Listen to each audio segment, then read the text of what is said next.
Hey guys, Patriot Picker here. My name is Chris, and we're down in the eBay bunker doing a little video for you on taking quality photographs. I can't stress enough from what we have been seeing when we go to people's stores and we go and look on their sites to see what kind of photographs they're putting up, and we're seeing some really horrendous things, guys. And so this is for new resellers. Some of you guys out there have been doing this for a while. I know you got your photography down to a T. I want to explain to you a little bit about my setup and what is working for me. It's cheap, it's easy to do, and this is how I do it. I'm not necessarily saying this is the way you should do it, but we want to get into some details here real quick. One of the first things I want to point out is my lighting, okay? In my lighting, I just have these little Walmart lamps. You got one light at the top, one here, and the key here is the bulbs, guys. You can go to the store and you can find these great value LED 75 watt soft white. That's not what you want, okay? What you want are these LED 75 watt daylight, okay? That's the bulbs we've got here. They produce the most brightness to get that pop look, as you can see looking at Bob Ross right here. And then I've just got a basic office desk, okay, surface. And then I have some Post-it chart paper that I put down. It's just very bright white. You can use any kind of white paper you want. This is just how I do it. And you notice I don't have the entire length of it. I just have what I need to take and have enough room, okay? And then these things right here, guys, are just these, I think it's Elmers trifold like science project boards that we used to use in school. And what I've done is I've taken actually two of them to give myself some width. I've taken two, taped them together, and then that gives me a little bit of room, and I have a lot more space here to work with when I'm taking my pictures, okay? So again, lighting is everything. We've been seeing some pictures lately in some other people's stores and on eBay where folks are getting a lot of shadow. They're also getting a lot of poor lighting. I mean, just basic poor lighting. Gives that brown tint effect when you try to take a picture. You do not want that. That can make the difference between a sale and not a sale, okay? So what we want to do now is we're going to get into a couple items and show you the details of why it's important to take quality photographs here. Now, I got this board game here. It's Bob Ross, The Art of Chill game. It's a board game. It's an open box. It's not new, so it's not sealed. I want to take you and walk you through the process of how I go about taking pictures. Now, on eBay, as you know, they give you the option to put 12 photographs in, okay? If you can make something out of 12 photographs, you need to. The more photographs a buyer or customer can look at, it's more, probably, I would say, a higher percentage of time that they're going to buy the product from you. So you want to take as many photographs as possible. You know, when it's brand new, and we'll talk about brand new in a second, okay? So you got this Bob Ross game, and the first thing you want to do, of course, is you want to take a forward picture. You don't want to have any shadow, if possible, behind it, on the sides. If you have windows in your home or where you do your photos, you might have a lot of natural light, and that's great. But in my bunker here, I don't have but one window really that can help, so I have to depend on lighting. So what we're going to do here is we're going to get a picture of this front cover. We're going to flip it around in reverse and get a picture of the back, okay? And then we're going to go for the UPC, all right? And sometimes the UPC is on the back of the sides. You want to make sure that you get a good close-up picture of the UPC symbol, because that helps people sometimes do their research, okay? Now, when it comes to board games, one of the biggest things that folks are looking for, guys, is just, is it complete? And the only way to tell if it's complete is to open it up, all right? And when you open up games, obviously everyone knows this, and I'm not going to get into a whole lot of details, but you can see right here, you've got your tokens, you've got dice, you've got cards, other little pieces. You want to make sure that these come out of the bags if they're bagged, and you want to get these out and take pictures, all right? Because people want to know when you say, oh, this is complete. They want pictures to show it's complete. So this particular game does not have a large board game, but it does have a small board game. This is a kind of an artist setup, so it sets on the easel. But you want to be able to take separate pictures of all these items. You want to make sure that you get the instruction booklet, and you want to make sure the customer can see that you do have the instructions that go with the game, the original instructions. That helps selling as well. Now, in this particular game, you have a picture that's on the inside of the box. This is another way that you could take a picture and include to get to that number 12 that you need. So that's that. We're going to put this back real quick and get into another item to show you how we switch. Hope that helps you and makes some sense. No problem on how I could get 12 pictures easy out of an open box board game. The more details that you show, the more apt the buyer is to make the purchase, okay? And, as I said a while ago, you want to make sure that you get that pop effect using bright lights, okay? Now, you can go out and you can spend a lot of money on lighting. I know some people who I'm in communication with that are resellers. They've got these really, really expensive bright lights and a much professional-looking studio setup for for photography. But this is what works for me, okay? And it's cheap. I can't stress enough. It's easy on the budget, okay? Okay, so when it comes to puzzles, you know, it's a brand new puzzle. I'm not going to try to prove that to you. It is sealed, okay? So what I want to do first is I want to set this down, and I don't want to set it this way, okay? And I'm going to tell you why. I have a light right above me right here coming down. That will create a reflection and glare off the top of the box. And so when I try to do it this way, I get too much glare. So I definitely want to set it up if possible. And I want to get that front. I want to turn it around and get that back. I want to turn and find my UPC symbol and any other critical information that you read right here, such as dates, locations and where things are made, how many pieces, anything could be on the side of this box that's not on the rest of the box, okay? And then I want to zoom in on the actual picture itself. Now, this particular picture has different things, as you can see, if you zoom in a little bit on the camera. But what I want to do is I want to try to get the gist of the backdrop here, it being a Thomas Kincaid with those lights popping out, okay? So details, that's really what you're after. There's only so many pictures that you can take. See right there on the side, that's actually a really good picture you could get of the actual puzzle, okay? There's Cousin Eddie. And then one of the other things is ages. Lots of people want to always talk about ages, like on board games and stuff like that.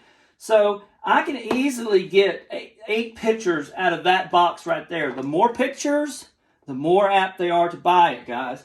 Now, when it comes to open puzzles, okay, same principle applies to a new one, but now we've got to open the box and we've got to look inside and see what's inside. Now, here's the key to an open box puzzle. We're going to take the lid and we're going to set it up like this.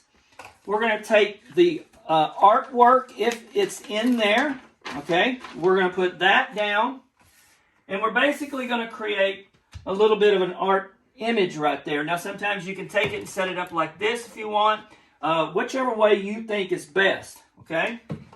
Everything that is inside and contained in this puzzle needs to be photographed, all right? So we get rid of the artwork, we wrap it back up. We bag all of our used puzzles in Ziploc bags. You want to be able to take a picture of that as well, because that shows your customers that you're trying to protect the merchandise, okay? So that's what I do on a used puzzle. And I easily can get, again, with the same approach, 8 to 10 pictures out of that one box right there. And that really makes it a seller, okay? All right, let's talk books. We also sell a lot of books. You got this little book here called The Prince of the House of David. It's got some damage print on the back, some stain. It's got some damaged corners. This is an old book, guys. This dates all the way back to probably, I'd say, the early 1900s. But we want to take a book like this, and we want to get, again, not laying down, but setting up. Camera would be right here, and you take the picture. You want to make sure that you get the front, the back, especially the back cover if it's a hard cover. You want to make sure you show this. A lot of times, we as resellers, we're afraid to show any damage because we are afraid that it won't sell. That's the wrong attitude to have. You need to be thinking like a buyer. Sometimes the buyer will go ahead and buy it because you were honest enough to show the flaws. You don't want to sell something and then get a return because you didn't show all the flaws. So you're going to get front, back. You're going to open it up, show these two pages, the front inside cover, the back outside cover. Inside, you're going to open the book up and show some of the writing, how it's laid out, and the print and the type. If there are any underlines or page markings, you're going to show those. If it's illustrated, you're going to show some of the illustrations, okay?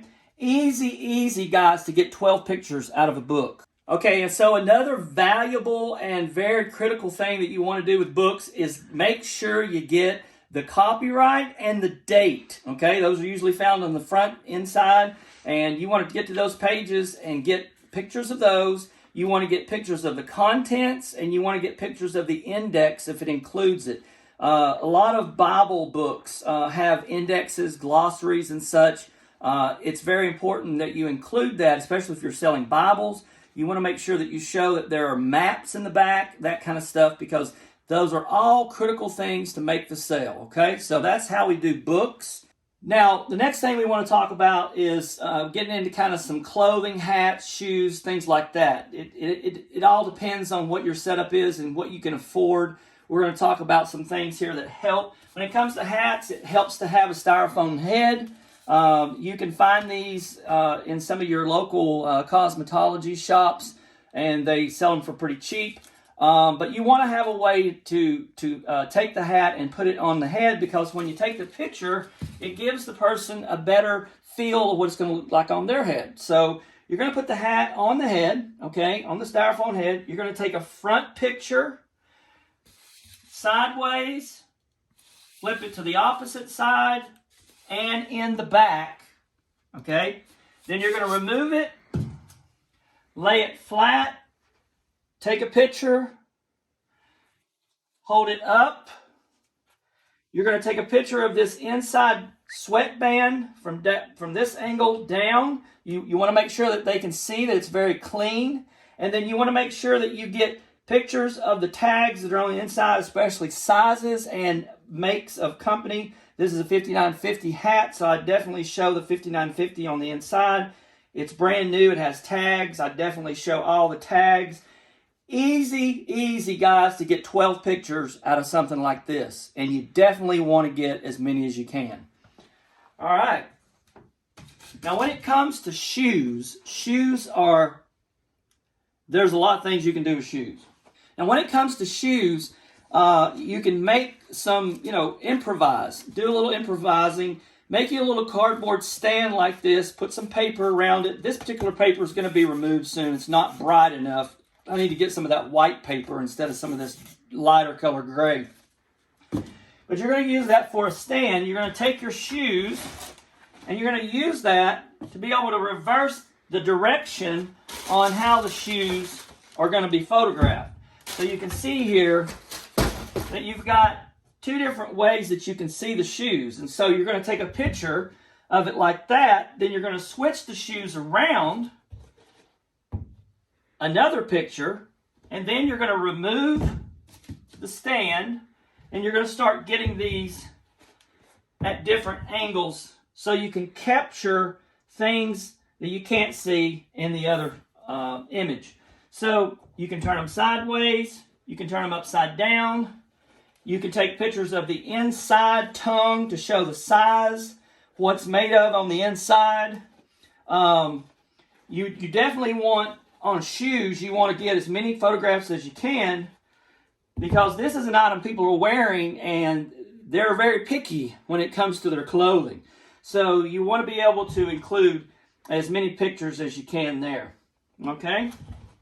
If you have the original box that the shoes came in, you might want to go ahead and take a picture of the box itself with the shoes in front, and that lets them know they're getting both when they purchase. Okay? So that's that on shoes.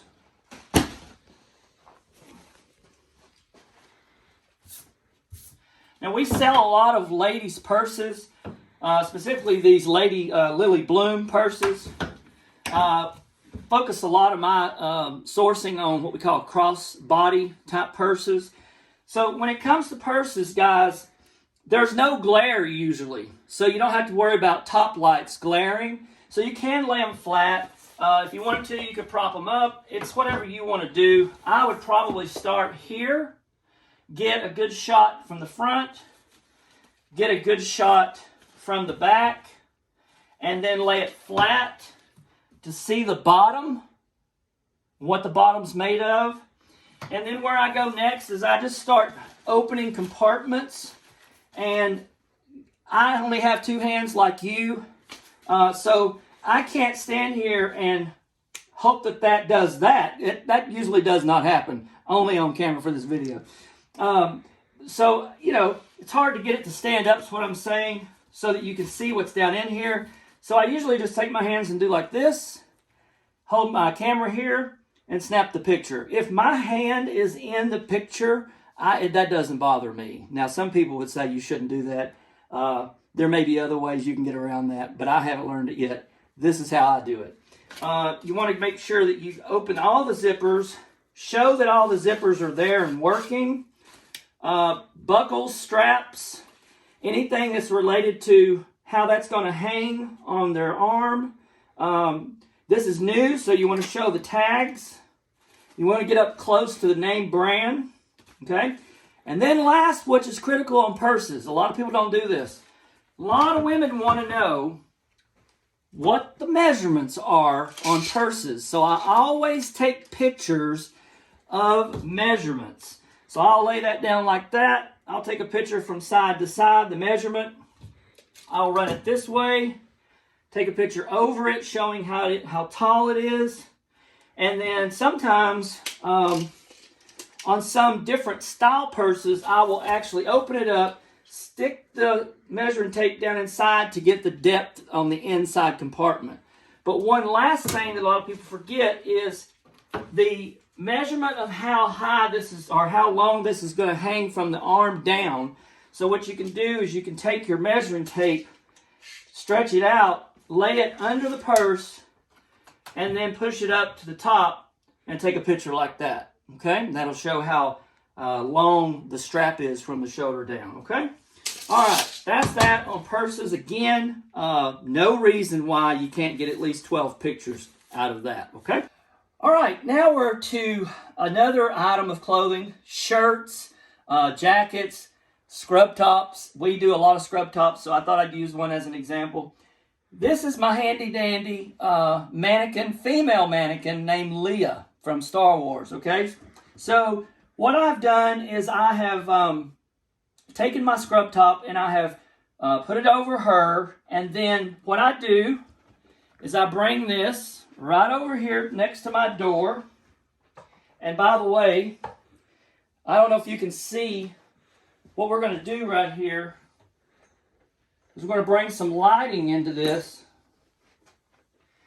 I have that white paper I had on my photo booth, I also have on the backdrop of my door right here, because sometimes you want this to be white paper instead of people seeing your door. Okay, that looks tacky. So you want to have something behind it. Okay, that helps sometimes when you're hanging clothes or stuff like that. But for this particular video photo, we're going to put Leia here in front of the door. We're going to put her in front of the door handle because we don't want that to show.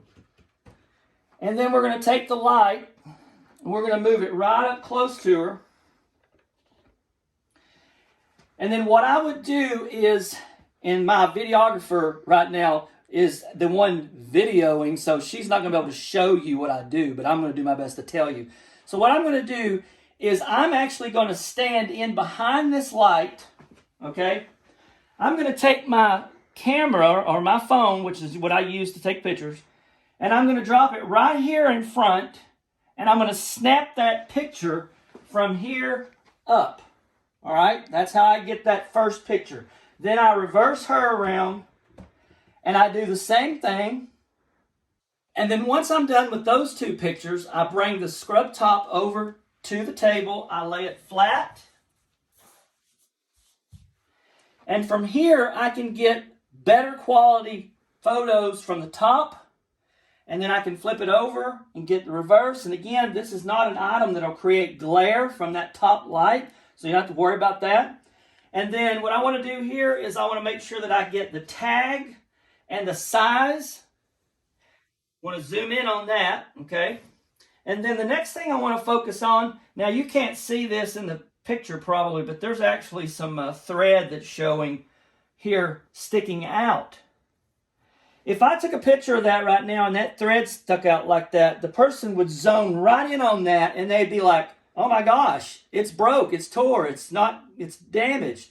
So do some research, guys, and do some inspection on your items before you put them in a picture.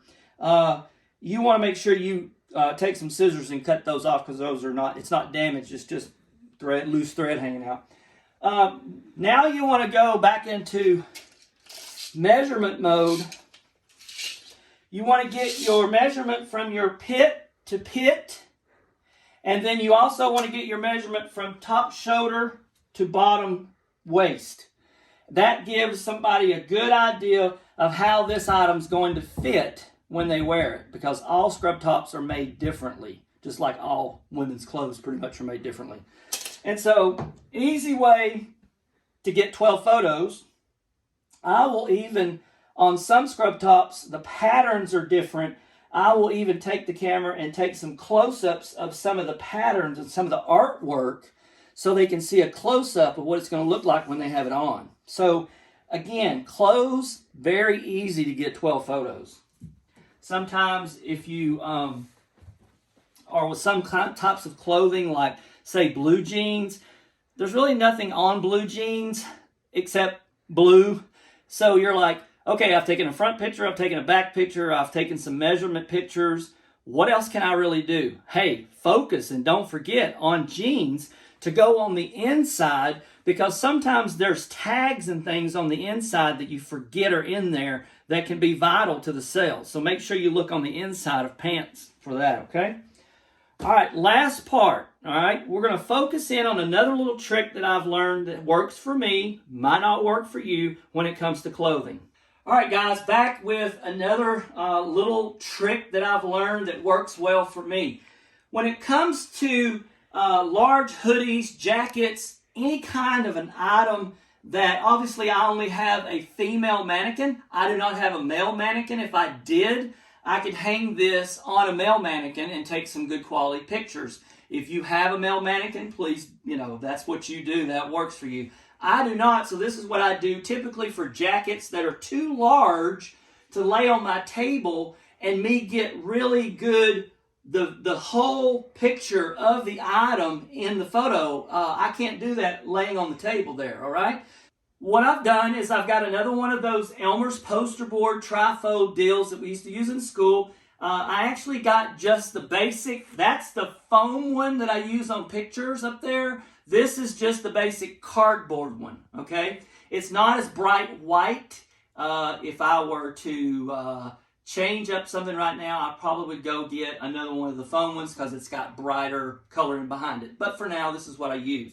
So I lay that out flat, okay? And then I take the whole jacket, lay it just like this, and then I try to get as much as I can of the item laid out for the person. And then what I do is I stand with the light, and I stand just like this, and I take a picture of it straight down, and I can get the whole thing in the picture. Now, if I need to, and most of us know how to do this, we can edit our pictures. We can crop and do different things in our photo apps. Sometimes I need to cut out some things, and I can do that. But for the most part, I can get that whole picture right there. Then what I do is I just flip it over. I get the same picture from the back. And then I get close up, take some pictures.